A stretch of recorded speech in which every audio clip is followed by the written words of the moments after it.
Moi je ne parle pas de violence policière, je parle de violence gouvernementale, parce que c'est eux qui envoient les flics au casse-pied. J'ai pas envie de chialer, mais des fois quand je vous vois j'ai envie de chialer, quand je vous vois dans la manif j'ai envie de chialer.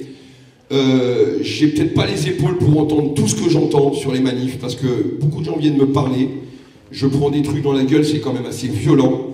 Il y a une violence en France, et cette violence, il faut qu'elle stoppe. Je ne peux plus... Moi, la petite violence que je vais vous raconter, c'est de voir une femme qui raconte à la télévision que sa seule crainte de la journée, c'est d'aller à la boîte aux lettres. Enfin, ça peut pas être aussi violent que d'avoir peur d'aller à la boîte aux lettres et d'envoyer son gamin de 7 ans aller chercher le courrier.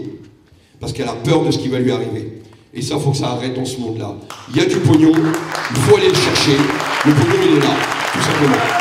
Alors moi, je vous demande juste un truc, les gars. Ne lâchez rien.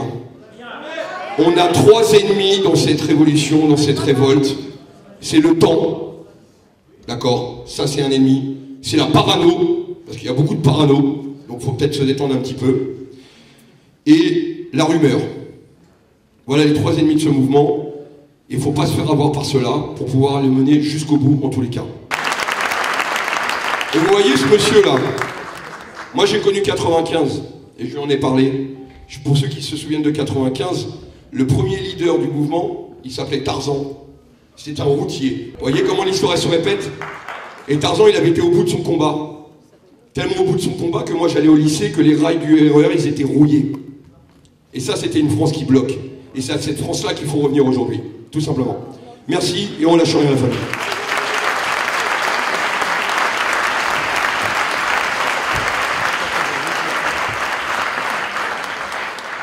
Merci Jérôme.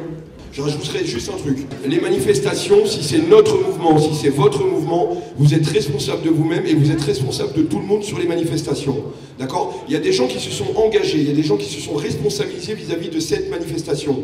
Ça veut dire que tous ceux qui participent aussi se doivent être responsables de ce qui se passe sur la manifestation.